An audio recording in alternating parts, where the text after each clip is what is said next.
దేవుని వాక్యములో మనము మధ్యాహ్న సమయంలో యేసు ప్రభుని చూచుట అనే మాట చూస్తూ యేసు ప్రభులో మనం ఏమేం చూసే వారంగా ఉండాలి, లేఖనంలో యేసు ప్రభు గురించిన విషయాలు తండ్రి అయిన దేవుడు, పరిశుద్ధాత్మ దేవుడు, ప్రభువైన యేసు క్రీస్తుని మన మధ్య హెచ్చించి ఆయన గురించిన విషయాలు మనం ఏమి గ్రహించే వారుగా ఉండాలో కొన్ని అంశాలు మనము చూసాం. మధ్యాహ్న సమయంలో చెప్పిన మాటలు క్లుప్తంగా జ్ఞాపకం చేస్తా. మొట్టమొదటిది, ఆయన కుమారత్వాన్ని తండ్రి అయిన దేవుడు మనకి చూపెడుతున్నాడు కదా. ఇదిగో ఈయన నా ప్రియ కుమారుడు, ఈయనందు నేను ఆనందించుచున్నాను అని తండ్రి చెప్పిన మాట మత్తయి సువార్త 3:17లో మనం చదివాం. బిహోల్డ్ హిస్ సన్షిప్, ఆయన కుమారత్వము, ఆయన దేవుని అద్వితీయ కుమారుడు. ఈ మాటలో ఆయన దైవత్వము కనబడుతుంది. దేవుని అద్వితీయ కుమారుడు, దేవునితో సమానుడు, ఆయనే దేవుడు అనే విషయాన్ని మనము జ్ఞాపకం చేసుకున్నాం. రెండవది, ఆయన కేవలము కుమారుడు మాత్రమే కాదు, ఆయన రాజు అనే మాటని మనం గమనించాం కదా. బిహోల్డ్ హిస్ కింగ్షిప్, ఆయన రాజ్యత్వాన్ని చూడండి, ఆయన రాజు ఉన్నాడు అనే విషయాన్ని కూడా మనము గమనించాం. అసలు ఆయనకి ఇవ్వబడిన బిరుదు కదా, ఆయన రాజులకు రాజు, ప్రభువులకు ప్రభు అయి ఉన్నాడు కదండి. అలాగైతే హిస్ కింగ్షిప్, ఈ లోకంలో ఆయన పరిపాలన చేయబోతున్నాడు అనే విషయాన్ని మనము మధ్యాహ్నము జ్ఞాపకం చేసుకున్నాము. మూడవది, ఆ రాజు ఎటువంటి వాడో ఆ స్వభావం కూడా మనం చూసుకున్నాం కదా. ఆ రాజు సాత్వికుడు. బిహోల్డ్ హిస్ మీక్నెస్, ఆయన ఎంత తగ్గించుకున్నాడో, ఎంత దీనుడై వచ్చాడో, ఎంత తను తాను రిక్తునిగా చేసుకున్నాడో అనే విషయాన్ని మనం చూసుకున్నాం. నాలుగవది, ఆయన ఒక సేవకుడుగా ఉన్నాడు అని మనము గమనించాం. తండ్రి అయిన దేవుడే చెప్తున్నాడు, ఇదిగో నా సేవకుడు అన్నాడు. Behold my servant, behold his servanthood, ఆయన సేవకత్వము, లేకపోతే ఆయన దాసుడుగా ఎలాగా ఉండి దేవుని నామాన్ని మహింపరిచి దేవుని పక్షంగా మనకు పరిచర్య చేశాడో ఆ విషయాన్ని మనం జ్ఞాపకం చేసుకున్నాం. తర్వాత ఆయన ప్రేమ కదండి. బిహోల్డ్ హిజ్ లవ్, ఆయన ప్రేమను చూడండి, ఎంత ప్రేమించేవాడో ఆయన. మొదటగా ఆయనే మనల్ని ప్రేమించాడు అనే విషయాన్ని మనం చూసాం. ఆయన ప్రేమలో మార్పు లేదు అనే విషయాన్ని మనం గమనించాం. శాశ్వతమైన ప్రేమతో నేను నిన్ను ప్రేమించుచున్నాను అని ఆ దేవుడే మనకి చెప్పిన మాటని మనం చూసాం. క్రీస్తు ప్రేమ నుంచి మనల్ని ఎడబాడేవారు లేకపోతే విడదీసేవారు ఎవరు అనే మాటని కూడా మనము గమనించాం. కాబట్టి ఈ 5 విషయాలు మధ్యాహ్న సమయంలో మనం చూసాం. ఈ సాయంకాల సమయంలో మరికొన్ని విషయాలు యేసు ప్రభువులో విశ్వాసిగా మనము చూడవలసింది, ప్రతి వ్యక్తి కూడా యేసు ప్రభువులో చూడవలసిన మరికొన్ని విషయాలు చూసి నేను సెలవు తీసుకుంటాను. అలాగైతే ఒకసారి చూడండి, లూకా సువార్త 23వ అధ్యాయం 14వ వచనము. లూకా సువార్త 23వ అధ్యాయము 14వ వచనంలో పిలాతు యేసు ప్రభు గురించి చెప్తున్న మాట ఏమంటున్నాడు? 23వ వచనము 23వ అధ్యాయం 14వ వచనము. విమర్శింపగా మీరితని మీద మోపిన నేరములలో ఒకటైనను నాకు కనబడలేదు. ఆ నేరము లేనివాడు, బిహోల్డ్ హిస్ సిన్లెస్నెస్, దోషము లేనివాడు, పాపము లేనివాడు. ఆరోది, యేసు ప్రభులో ఆయన్ని చూచునుగా మనకు కనబడేది ఆయన పాపరహితుడు, దోషము లేనివాడు,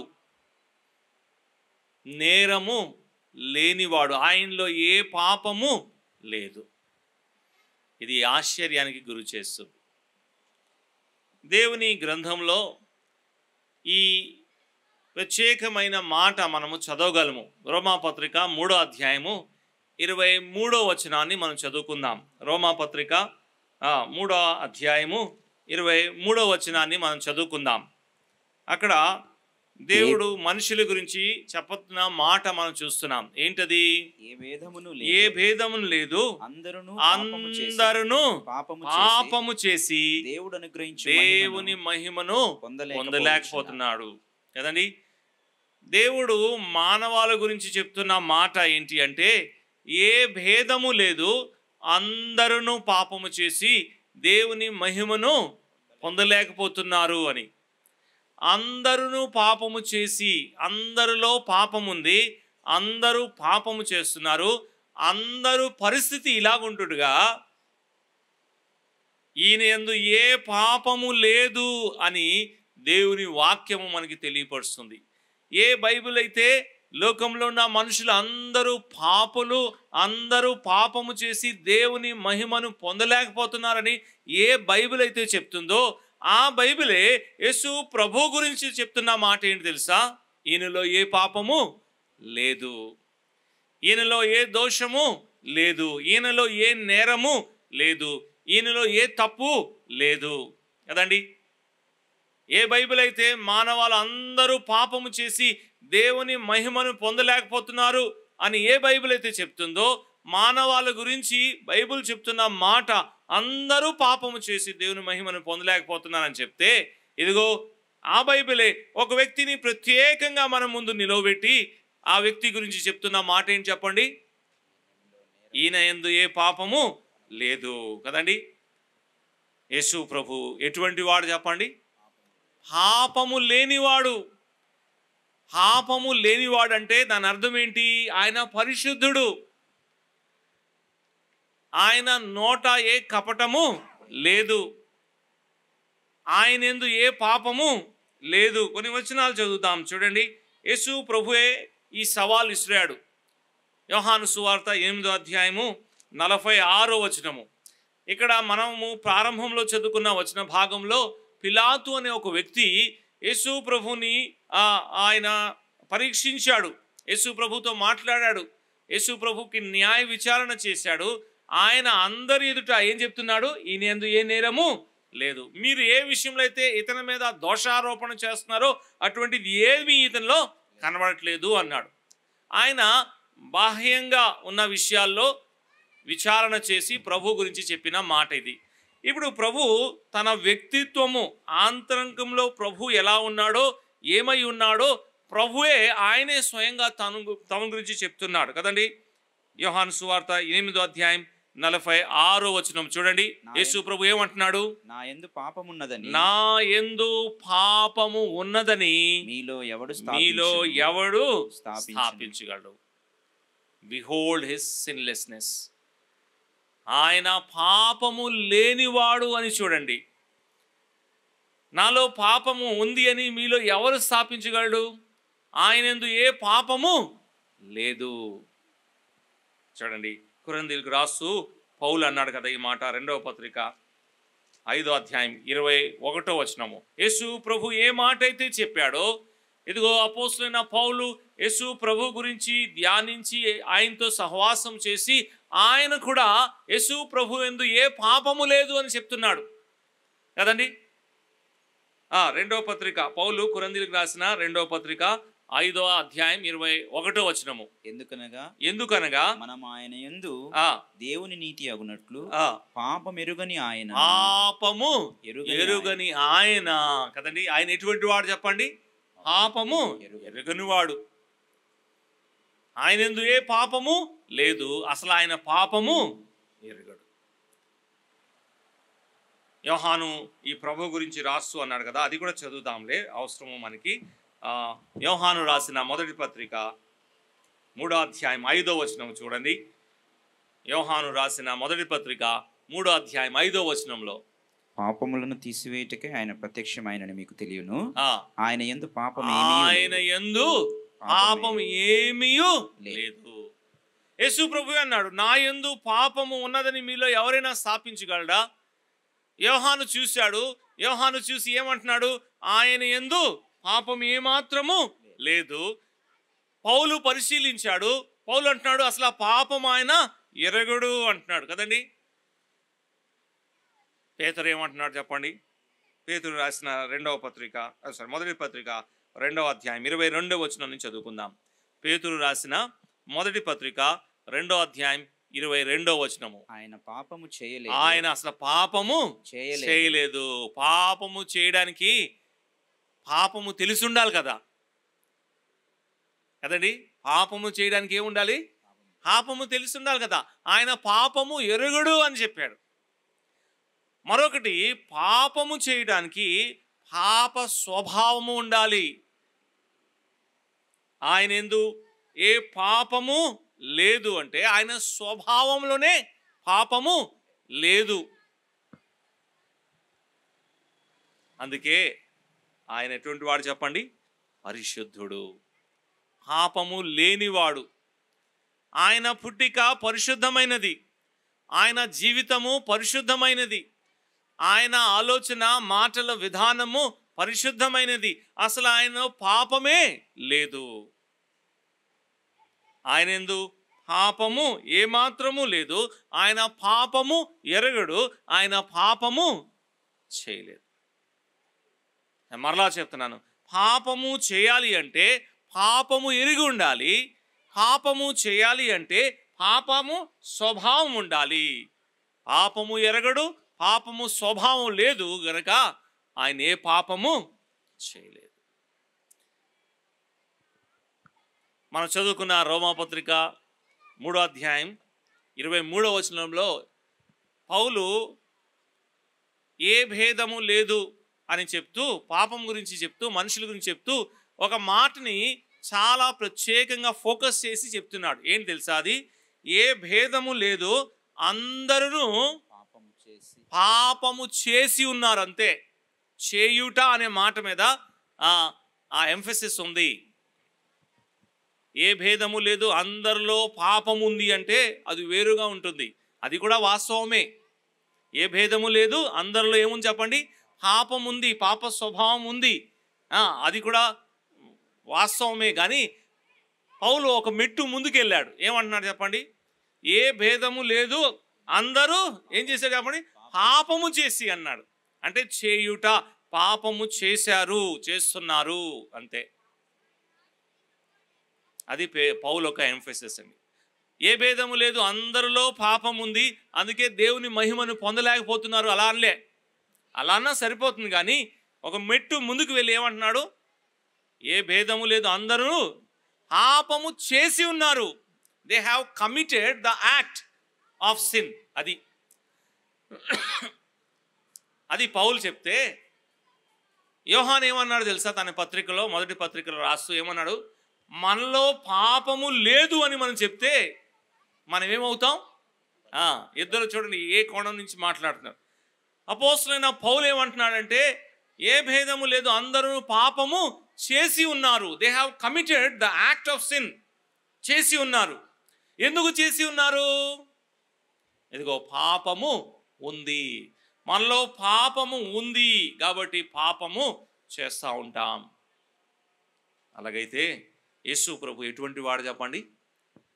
పాపము లేనివాడు. ఆయన నోట ఏ పాపము, ఏ కపటము లేదు. ఆయన తలంపు ఏ పాపము లేదు. ఆయన క్రియలు, ఆయన స్వభావము, ఆయన 33.5 సంవత్సరాలు ఈ భూమిలో జీవించిన ప్రతి దినము, ప్రతి క్షణము పాపము లేనివాడుగా, పరిశుద్ధుడుగా ఈ లోకంలో జీవించాడు. పరిశుద్ధత దేవుని స్వభావము. 2 సార్లు బైబిల్లో ఈ మాట ఇలా రాయబడి ఉంది. పాత నిబంధనలో ఇశ్రాయేలీయులకు దేవుడు ఆజ్ఞయిస్తూ లేవియాకాండంలో ఏమన్నాడంటే, నేను పరిశుద్ధుని కాబట్టి మీరు కూడా ఎలా ఉండాలా? పరిశుద్ధుడై ఉండాలి. బీ ఈ హోలీ బికాస్ ఐఎమ్ హోలీ. పరిశుద్ధత అనేది దేవుని స్వభావము, దైవ స్వభావము. పేతురు ఇదే మాట తన పత్రికలో రాస్తూ ఏమన్నాడు చెప్పండి? మిమ్మల్ని పిలిచిన వాడు పరిశుద్ధుడు కాబట్టి మీరు కూడా మీ సమస్త ప్రవర్తనలో పరిశుద్ధంగా. పరిశుద్ధత దైవ స్వభావము. అలాగైతే యేసు ప్రభు ఎటువంటి వాడు చెప్పండి? పరిశుద్ధుడు. పరిశుద్ధుడు అంటే ఆయన దైవత్వము, దైవ స్వభావము తెలియపరుస్తున్నాడు.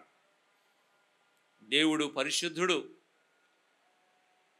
ఆ పరిశుద్ధత యేసు ప్రభు తన జీవితంలో ఆయన జీవిస్తూ చూపెట్టి ఆయనలో ఉన్న దైవత్వాన్ని ఆయన ఏం చేశాడు చెప్పండి? ప్రదర్శించాడు. Behold his sinlessness. పాపం లేనివాడు ఆ ప్రభు.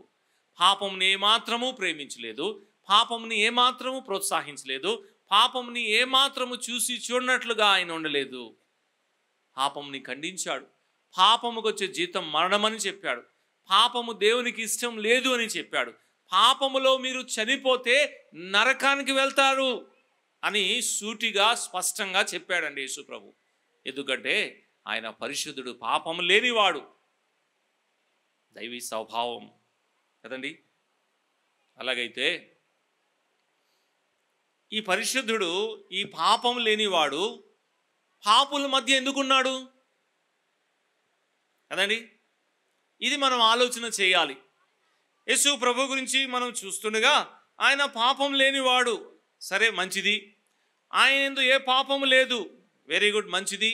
ఆయన ఏ పాపము చేయలేదు, మంచిది. ఆయన పరిశుద్ధుడు, మంచిది.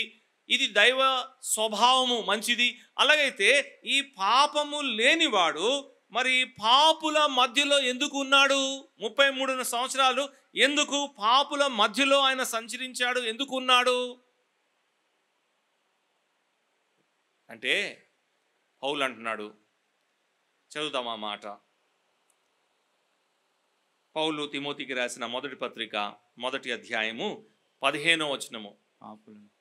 అంతే, పాపులను రక్షించుటకు, అంతే, పాపులను రక్షించుటకు క్రీస్తు యేసు ఈ లోకమునకు వచ్చెను కదండి. లోకమంతా పాపముతో నిండినది, లోకమంతా శాపముతో నిండి ఉన్నది. ఈ పాపముని బట్టి దేవుని యొక్క మహిమను వాళ్ళు పొందలేని స్థితిలో ఉన్నారు.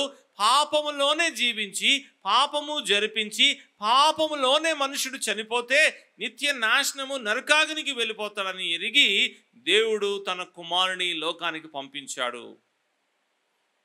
పాపరహితుడు, పాపము లేనివాడు ఈ లోకంలో ఎందుకు వచ్చాడు తెలుసా? పాపమును తీసివేయడానికి వచ్చాడు.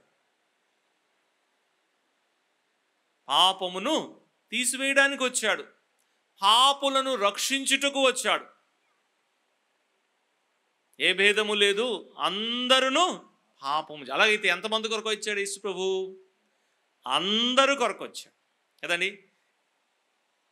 ఈ సాయంకాల సమయంలో నేను కూడా పాపిని అని నీ హృదయంలో నువ్వు ఒప్పింపబడితే, నీ మనస్సాక్షి అవును లోకంలో ఉన్న వారందరితో పాటు నేను కూడా పాపిని అని నువ్వు అర్థం చేసుకోగలిగితే యేసు ప్రభు నీ కొరకే వచ్చాడు.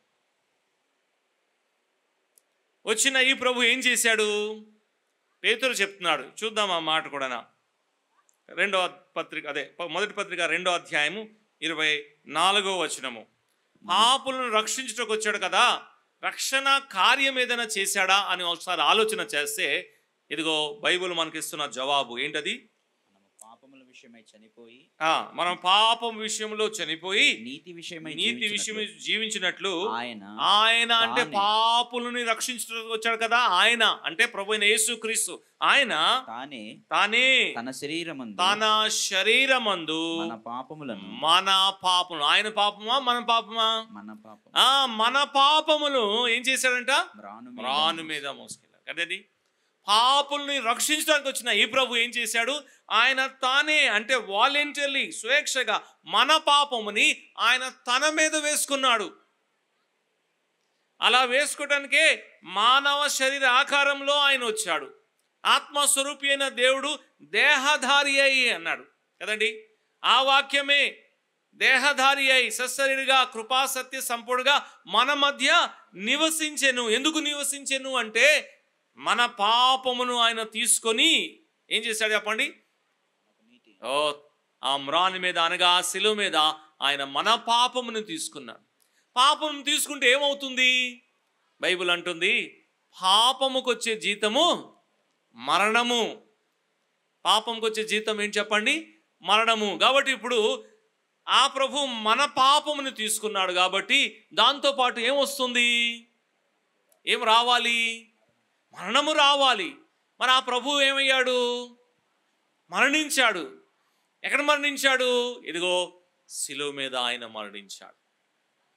మన పాపము ఆయన తీసుకున్నాడు కాబట్టి, మన పాపముతో పాటు ఆ పాపము ఒక శిక్ష మరణం ఉంది కాబట్టి, ఆ పాపముతో పాటు ఆ మరణముని కూడా ఆయన చేసేసాడు. చెప్పండి, స్వీకరించాడు, ఎంబ్రేస్ చేశాడు, దాన్ని హత్తుకున్నాడు.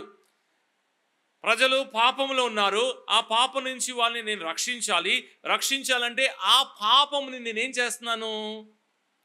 వాలంటరీగా, ఇష్టపూర్వకంగా ఆ పాపముని నేను మోస్తాను అని ఆయన పాపము తీసుకున్నాడు. ఆ పాపముతో పాటు ఏముంది? మరణం ఉంది. దేవుని యొక్క శిక్ష మరణము పాపము మీద ఉంది. ఆ మరణాన్ని కూడా ఆయన ఏం చేశాడు చెప్పండి? ఆయన తీసుకున్నాడు. అందుకే ఆ శిలువ మీద యేసు ప్రభు మరణించాడు. ఈ విషయాన్ని మనము అర్థం చేసుకోవాలి.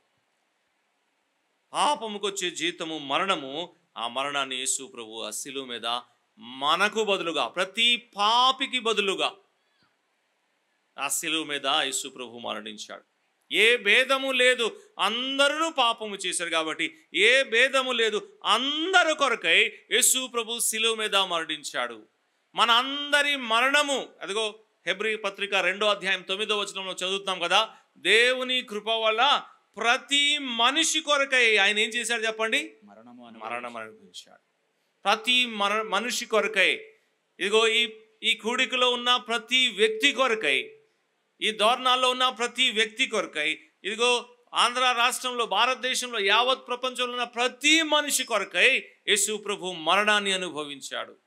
ఎందుకు మరణము అంటే పాపముకు వచ్చే జీతము మరణము కాబట్టి ఆ పాపముతో పాటు ఉన్న జీతం మరణము ఆయన ఏం చేశాడు చెప్పండి? అందుకే యేసు ప్రభు ఇలా అన్నాడు. ప్రకటన గ్రంథం 1వ అధ్యాయం, ఇది 7వది ఆయనలో చూసేది. ప్రకటన గ్రంథము 1వ అధ్యాయం 18వ వచనంలో ఇలాగ అంటున్నాడు, నేను మొదటివాడును కడపటివాడును జీవించువాడును మృతునైతిని గాని. ఎందుకు మృతుడయ్యాడు?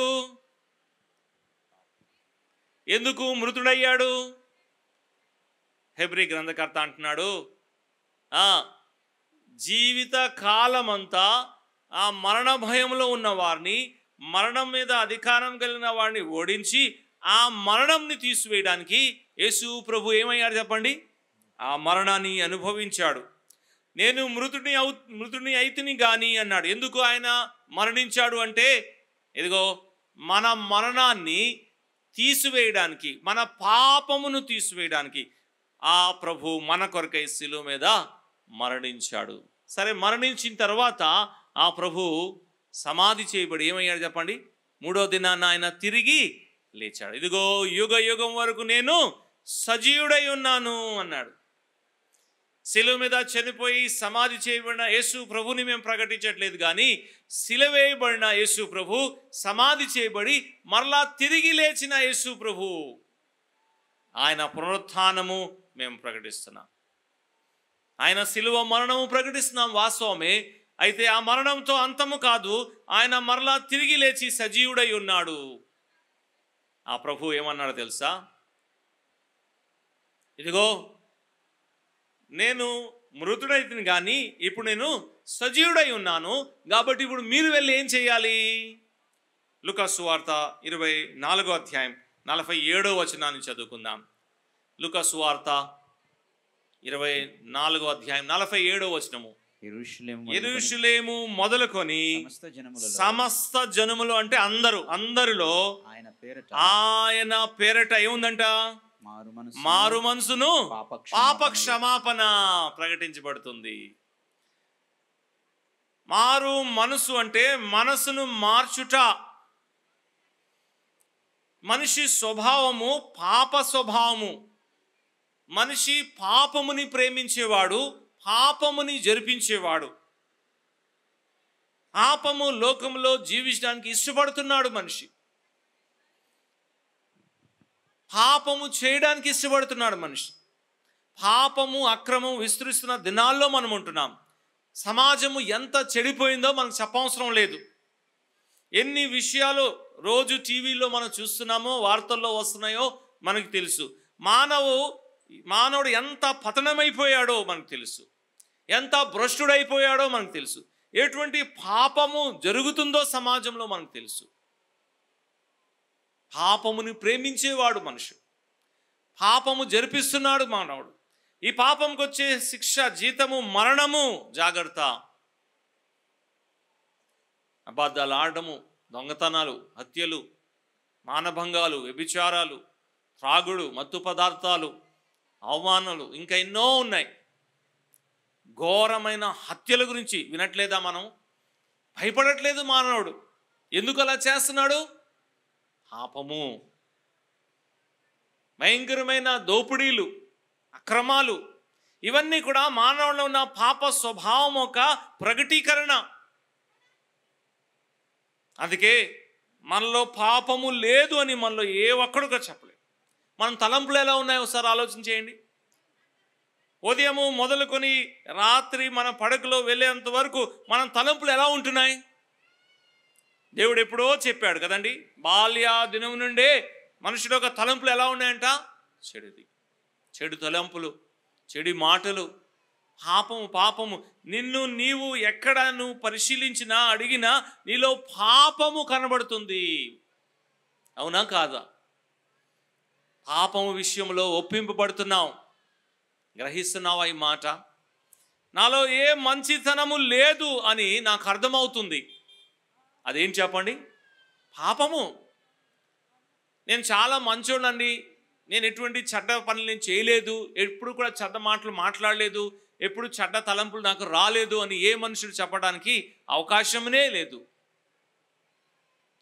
అలాగైతే ఏ మంచి చేయాలనుకుంటున్నావో ఆ మంచి ఎందుకు చేయలేకపోతున్నావు అంటే పాపము.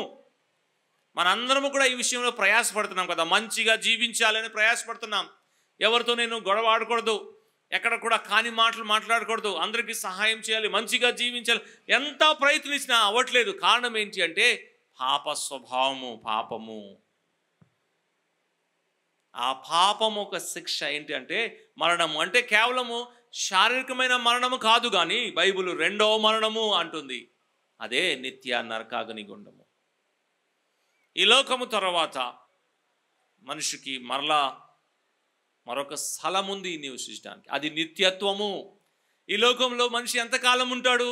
బైబిల్ చెప్తుంది, బలమైతే 70 సంవత్సరాలు, అధిక బలమైతే 80 సంవత్సరాలు, అంతే కదా. 100 అనుకుంటాం. 100 సంవత్సరాల తర్వాత అయినా ఏమవుతుంది చెప్పండి? మరణము తప్పదు.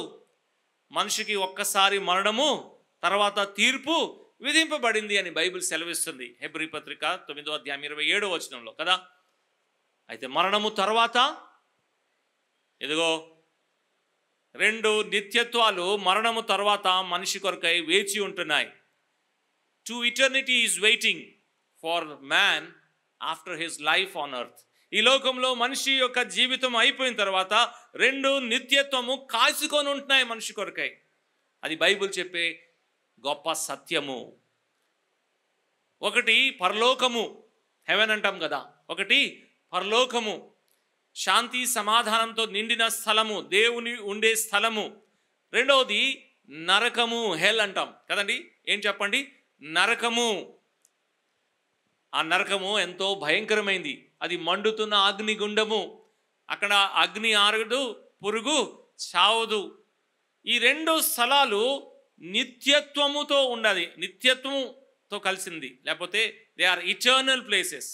ఏ స్థలంలో సరైనా సరే ఒక్కసారి మానవుడు వెళ్తే మళ్ళీ తిరిగి ఆ స్థలం నుంచి వెనక రావడము అసాధ్యము. ఇలా ఆలోచన చేయండి. ఈ లోకంలో మన జీవితము అయిపోయిన తర్వాత 2 నిత్యత్వాలు మన కొరకై కాసి ఉంటుండగా, ఆ నిత్యత్వము ఎలాంటిది అంటే ఒక్కసారి దాంట్లో ప్రవేశిస్తే మరలా ఏ విధంగా కూడా దాంట్లో నుంచి బయటికి రాలేము. ఇట్స్ ఆల్మోస్ట్ కాదు, ఇట్స్ ఇంపాసిబుల్, అంతే. అలాంటప్పుడు ఎంత జాగ్రత్త పడాలి. పొరపాటున సరే ఒక వ్యక్తి నరకానికి వెళ్ళాడు అనుకోండి, ఎంతకాలం ఉండి రావచ్చు? సరే ఆలోచన చేయండి, ఎంతకాలం ఉండి రావచ్చు? లేదు. ఓ వ్యక్తి అలాగే నరకానికి వెళ్ళాడు. బైబిల్లో అతని గురించి రాయబడి ఉంది. అతను ఆ నరకంలో, ఆ పాతాళంలో కళ్ళు తెలిసి అయ్యో ఇక్కడికి వచ్చేసాను ఏంటి అనుకున్నాడు. ఇక్కడ చాలా వేదన ఉంది, చాలా ఇబ్బంది ఉంది, అసలు ఉండలేను, సర్లే కనుక్కుంటాం ఎంతకాలం ఇక్కడ ఉంటాను అంటే ఏమన్నాడు చెప్పండి, ఇక్కడి నుంచి ఎవరు అక్కడికి రాలేరు. అంతే, సంగతులు అయిపోయింది. నిత్యత్వం అంతా కూడా ఆ మండుతున్న స్థలంలో, ఆ కాలుతున్న స్థలంలో, ఆ వేదనలో, ఆ బాధలో ఉండాలి. ఎందుకు ఆ పరిస్థితి వచ్చిందంటే పాపమును బట్టి. అదే పాపముకు వచ్చే జీతము మరణము. మరి తప్పించుకునే మార్గం లేదా? ఈ నిత్య నరకాగ్ని, ఈ భయంకరమైన అగ్ని, ఈ నిత్య నరకాగ్నిలో యుగ యుగాలు మండే ఈ స్థలంలో నుంచి తప్పించుకునే మార్గం లేదా? జవాబు ఏంటి తెలుసా? మార్గము ఉంది. That's the good news. అదే శుభవార్త. పాపం ఒక శిక్ష, నువ్వు తప్పించుకోగలవు. పాపంకి వచ్చే జీతము మరణము, ఆ నిత్య నరకాగ్ని నుంచి నువ్వు తప్పించుకోగలవు. నీకు ఒక శుభవార్త ఏంటి అంటే నీ కొరకై రక్షణ, విడుదల, విమోచన, ఈ భయంకరమైన స్థలంలో నువ్వు వెళ్లకుండా ఉండడానికి ఒక మార్గము ఉంది. ఆ మార్గమే ప్రభువైన యేసుక్రీస్తు. అందుకే ఆయన ఈ లోకంలో ఉన్నప్పుడు ఏమన్నాడు తెలుసా? నేనే మార్గమును, సత్యమును, జీవమును అన్నాడు. ఎక్కడికి మార్గము అంటే ఆయనే చెప్పాడు, నా ద్వారానే తప్ప ఎవరును తండ్రి యొద్దకి చేరలేరు. తండ్రి ఎక్కడున్నాడు? పరలోకంలో ఉన్నాడు. అది సమాధానంతో కూడిన నిత్య నివాసము. అక్కడ సమాధానం ఉంది, అక్కడ సంతోషం ఉంది, అక్కడ ఇదిగో దేవుని సన్నిధి, దేవుని మహిమ, అక్కడ నిత్య విశ్రాంతి ఉంది. ఆ నిత్య విశ్రాంతికి మార్గం ఎవరు? యేసు ప్రభు మాత్రమే. మరి ఏం చేస్తాడు యేసు ప్రభు అక్కడ తీసుకువెళ్ళడానికి అంటే, ఎందుకు మానవుడు ఈ నిత్య రాజ్యము లేకపోతే ఈ దేవుని ఉన్న స్థలము, ఈ పరలోకానికి ఎందుకు చేరలేడంటే పాపమును బట్టి. మరి యేసు ప్రభు దగ్గరికి వస్తే ఏమవుతుంది? ఇదిగో ఆ పాపమును ఆయన తీసివేస్తాడు, ఆ పాప శిక్ష ఆయన తీసివేస్తాడు, ఆ పాపం నుంచి సంపూర్ణమైన విడుదల ఇస్తాడు. కాబట్టి ఒక వ్యక్తి ఇప్పుడు పాపము లేనివాడుగా అయ్యి ఎక్కడికి వెళ్తాడు? పరిశుద్ధుడైన దేవుని సన్నిధికి వెళ్ళగలడు. మరి యేసు ప్రభు ఎలా తీసివేస్తాడు అంటే, ఆల్రెడీ ఏం చేశాడు చెప్పండి? ఆయన తానే ఏం చేశాడు? మన పాపమును తీసుకున్నాడు కదా, ఆల్రెడీ తీసేసుకున్నాడు ఆయన. నీ పాపము నేనేం చేశాను? తీసుకుని. నీళ్ళు ఎక్కడుంది పాపం అంటున్నాడు. ఎవరికది? యేసు ప్రభు దగ్గరికి వచ్చి, ప్రభువా నేను పాపిని, ఇదిగో నా పాపంని బట్టి భయంకరమైన శిక్ష నాకు రావాలి, కానీ నేను ఆ శిక్ష నేను భరించలేను, దయతో నన్ను క్షమించి నా పాపం నుంచి నాకు విడుదల ఇవ్వు అంటే ఏమంటాడు తెలుసా? నీ పాపము నేను మూసేసాను, ఆల్రెడీ తీసివేశాను కదండి, నిన్ను క్షమిస్తున్నాను. ఎందుకు క్షమిస్తున్నానంటే నీ శిక్ష అంతా కూడా నేను తీసుకున్నాను, ఆ పాపం అంతా నేను భరించాను, దాన్ని కంప్లీట్గా నేను తీసివేశాను. కాబట్టి ఇప్పుడు నువ్వు సమాధానంతో, నీ పాపము నేనేం చేస్తున్నాను? క్షమిస్తున్నాను. పాపము క్షమింపడిన వ్యక్తి నిత్యము దేవుడితో ఉంటాడు, దేవుని రాజ్యంలో ఉంటాడు. ఈ సాయంకాల సమయంలో పరలోకముకు వెళ్ళే మార్గమే మేము ప్రకటిస్తున్నాం. ఈ సాయంకాల సమయంలో యేసు ప్రభు పేరట పాప క్షమాపణ ప్రకటిస్తున్నాం. ఆయన యందు విశ్వాసం ఉంచితే జీవితము మారుతుంది, గమ్యస్థానము మారుతుంది, పరలోకానికి వెళ్తారు. ఇదే శుభవార్త అండి. మరి ఏం చేయాలి, ఎంత ఖర్చు పెట్టాలి అని ఒకవేళ ఆలోచన చేస్తే ఏమి చేయని అవసరం లేదు. ఒకే ఒక మాట, నీ స్థితి నీకు అర్థమవుతే, అవును నేను పాపిని అని మనసులో నువ్వు ఒప్పింపబడితే, నీ మనస్సాక్షిని ఒకసారి అడుగు చెప్తాది. ఆ మనస్సాక్షి అవును నీలో కూడా దోషం ఉంది, నీలో కూడా పాపం ఉంది, నీవు కూడా ఇదిగో పాపము చేసేవాడుగా ఉన్నావు అని తెలిస్తే, ఇదిగో ఆ పాపంకి వచ్చే జీతం మరణం అని నువ్వు గ్రహిస్తే, నువ్వు చేయవలసింది ఒకే ఒక పని, యేసు ప్రభు దగ్గరికి వచ్చి, ప్రభువా నేను పాపిని, దయతో నన్ను క్షమించు, ఈ పాపం నుంచి నాకు విడుదల ఇవ్వు అని చిన్న ప్రార్థన యేసు ప్రభుతో నువ్వు చేస్తే ఏం చేస్తాడు యేసు ప్రభు? వెంటనే క్షమిస్తాడు, వెంటనే క్షమిస్తాడు. యేసు ప్రభు అన్నాడు, మనిషి కుమారుడికి ఈ లోకంలో పాపము క్షమించే అధికారం ఉంది. ఎక్కడుందంట? ఎక్కడ క్షమిస్తాడు పాపము? యేసు ప్రభు చెప్పిన మాట చదువుతాం. ఆ మాట మార్క్స్ వార్త 2వ అధ్యాయంకి రండి. ఈ మాట చెప్పిన తర్వాత నేను ప్రార్థన చేసి దేవుని దాసులకి సమయాన్ని అప్పగించాలనుకుంటున్నాను. మార్క్స్ వార్త 2వ అధ్యాయము పాపములు క్షమించు 9వ వచనం నుంచి చదువుదాం. అదే, నీ పాపములు క్షమింపబడి ఉన్నవని, నీ పాపము ఏమన్నాడు చెప్పండి? క్షమింపబడి ఉన్నాయని ఆయనే పలుకుతున్నాడు. అలా పలికిన తర్వాత ఏమంటున్నాడు? పాపములు క్షమించుటకు, పాపమును క్షమించుటకు భూమి మీద మనుష్య కుమారుడు, అంతే, మనుష్య కుమారుడికి ఏముంది? అధికారం ఉంది. భూమి మీదనే పాపము క్షమించబడాలి. అది మనిషి కుమారుడు మన ప్రభువైన యేసుక్రీస్తు పాపమును క్షమిస్తాడు, వాస్తవమే. కానీ ఎక్కడ? భూమి మీదనే. అంటే ఈ లోకంలో ఉంటుండగానే పాప క్షమాపణ పొందుకునే అవకాశము ఆయన ఇస్తున్నాడు. భూమి మీద ఆయన ఏం చేస్తాడు చెప్పండి? పాప క్షమిస్తాడు. ఇంకో మాట చదువుదాం. అపోస్తల కార్యగ్రంథము 4:12. అపోస్తల కార్యగ్రంథము 4:12. మరి ఎవరి వలనను రక్షణ కలుగదు. రక్షణ అంటే పాప క్షమాపణ, విమోచన, విడుదల కలగదు. ఈ నామమున అంటే యేసు ప్రభు నామమునే మనము రక్షణ పొందవలనని గాని ఆకాశము క్రింద మనుషుల్లో ఇవ్వబడిన మరి ఏ నామం. కాబట్టి ఈ 2 వచనాల్లో మనం ఒక విషయం అర్థం చేసుకోవాలి. పాపము క్షమించబడాలి అంటే ఆకాశము క్రింద, ఇక్కడ మనుషుల మధ్యలో మనం ఉంటుండగానే మన పాపము క్షమించబడాలి. భూమి మీద ఆయనకి ఏముంది చెప్పండి? ఈ భూమి విడిచిపెట్టిన తర్వాత మనం నిత్య స్థానము 2 ఉన్నాయి కదా, అక్కడికి వెళ్ళడానికి భూమి విడిచిపెట్టిన తర్వాత మనం వెళ్తే అక్కడ కూడా ఎవరు ఉంటారు? యేసు ప్రభువే ఉంటాడు. ఎవరు ఉంటారు చెప్పండి? యేసు ప్రభు ఉంటాడు. ఆ ప్రభువా, నీ గురించి నేను విన్నాను, దోర్నాల్లో సాయంత్రకాలం మీటింగ్లో విన్నాను, కానీ మరి నేను అక్కడ సమయం నాకు ఉంటుంది అనుకున్నాను, కానీ సమయం దొరకలేదు. సరే, నువ్వే ఉన్నావు కదా ప్రభువా, నువ్వు పాపమును క్షమించేవాడు కదా, నీకు పాపం క్షమించే అధికారం ఉంది కదా, దయతో నన్ను క్షమించు అని అక్కడికి వెళ్ళి అడిగితే ఏమన్నాడు చెప్పండి? భూమి మీద. అంతే, ఆయన అక్కడ కూడా అధికారం గలవాడు, కానీ ఆయన ఏమన్నాడు చెప్పండి? భూమి మీద. ఇక్కడ ఉంటుడు కానీ నువ్వు ఏం చేయాలి చెప్పండి? ఓవర్ స్మార్ట్గా యాక్ట్ చేయడానికి ట్రై చేయొద్దు. మనం చాలామంది ఓవర్ స్మార్ట్ కదండి, మనం దేవుని కన్నా ఎక్కువ తెలివైన వారు అనుకుంటాం.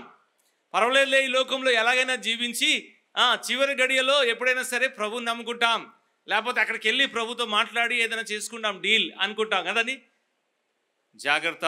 అపోస్తలుడైన పౌలు గల్తీయులకు రాస్తూ ఏమన్నాడు? దేవుడు వెక్కిరింపబడడు. నువ్వు దేవుడి కన్నా ఎక్కువ తెలివైన వాడు కావు. ఇదిగో ఈ లోకంలో సమయం ఉంటుంది కానీ, భూమిలో నీ ఆయుష్ ఉంటుంది కానీ, నీ పాపం ఒక క్షమాపణను పొంది ఉండాలి. చనిపోయిన తర్వాత చూసుకుంటానులే అనడానికి లేదు, అప్పుడు చాలా లేట్ అయిపోద్ది. ఇది చాలా రిస్క్, చాలా ప్రమాదము.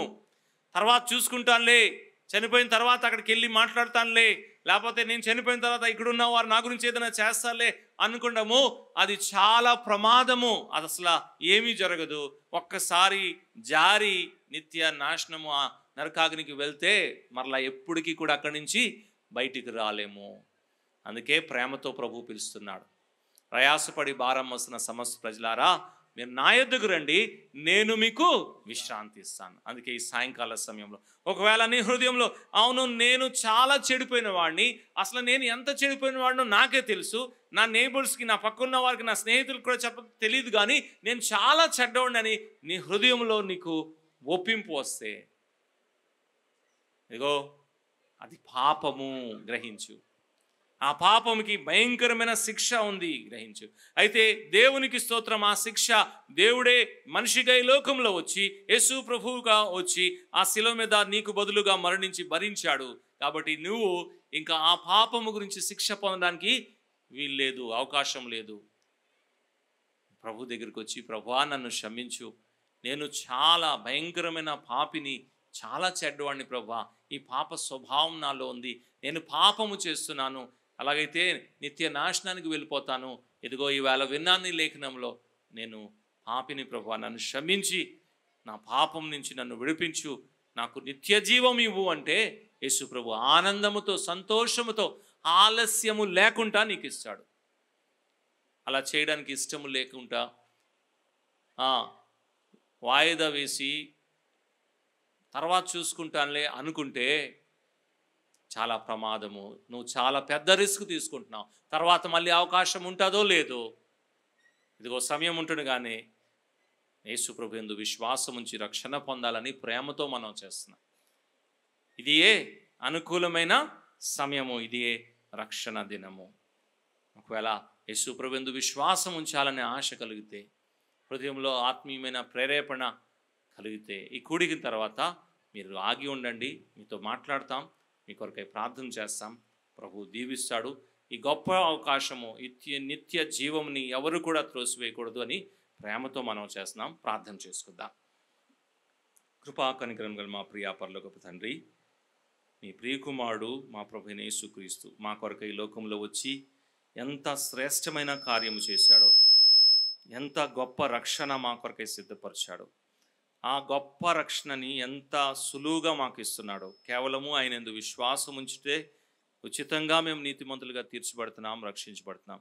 ఈ గొప్ప ధన్యత, ఈ రక్షణ మార్గాన్ని, ఈ శుభవార్తని ఎవరు కూడా త్రోసివేయకుండా వారి హృదయంలో ఈ మాటల్ని ఫలింపు చేయమని, తదుపరి నిల్చొనిపోయే మీ దాసుని కూడా మీ ఆత్మతో నింపి మీరే మాట్లాడి మహిమ పొందుతారని యేసు ప్రభు నామములో ప్రార్థన అడిగి వేడుకుంటున్నాం మా తండ్రి.